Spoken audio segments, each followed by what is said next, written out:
जय श्री कृष्णा दोस्तों।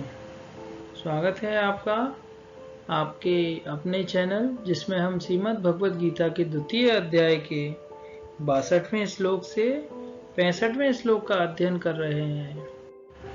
ध्यायतो विषयान् पुंसः सङ्गस्तेषुपजायते सङ्गात् सञ्जायते कामः कामात् क्रोधोऽभिजायते।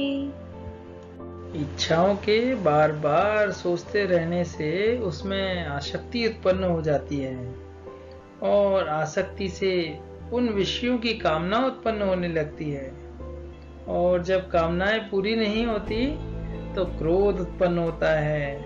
जैसे ज़्यादा खाने से हमें भूख बढ़ जाती है, ज़्यादा सोने से हमारी नींद बढ़ जाती है और इच्छाओं के बारे में सोचते रहने से हम उसी में फंसकर रह जाते हैं और इसे ही आसक्ति कहते हैं। और आसक्ति के पूरा ना होने से हमको क्रोध आता है और क्रोध से हमारी बुद्धि क्षय हो जाती है, हमें सोचने और समझने की शक्ति ही खत्म हो जाती है और इससे हम अपनी स्थिति से और गिर जाते हैं।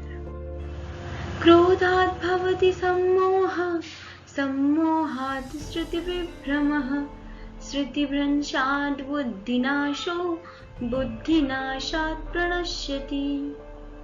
क्रोध से पूर्ण मोह उत्पन्न होता है और मोह से स्मरण शक्ति खत्म हो जाती है और स्मरण शक्ति के नाश होने से बुद्धि नष्ट हो जाती है और बुद्धि ही यदि किसी व्यक्ति की नष्ट हो ही गई तो व्यक्ति में क्या रह जाएगा, उसका स्वयं ही पतन होना स्टार्ट हो जाता है।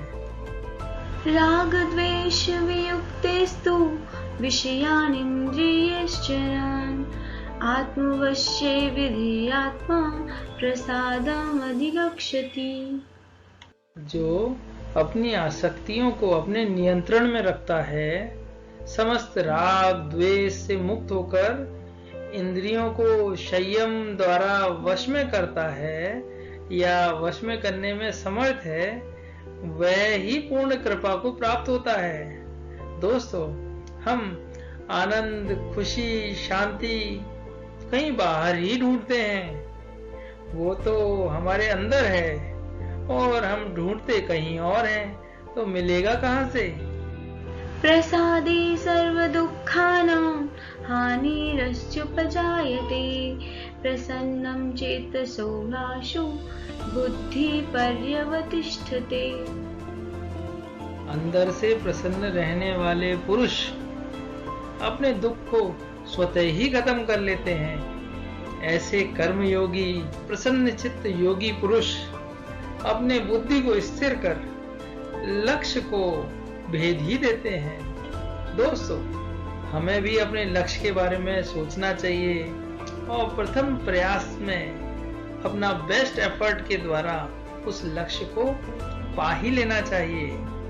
दोस्तों, उसके लिए जरूरी है बुद्धि को स्थिर रखना, इससे हमको लक्ष्य शीघ्र प्राप्त होगा और लक्ष्य प्राप्त होते ही हमारे मन में शांति और सुकून प्राप्त होगा। दोस्तों, आवश्यकता है बुद्धि को स्थिर रखने की। इसी के साथ बहुत बहुत धन्यवाद आपका कीमती समय श्रीमद् भगवद गीता के अध्ययन के लिए। जुड़े रहिए मेरे साथ आगे के श्लोकों का अध्ययन करने के लिए। जय श्री कृष्णा।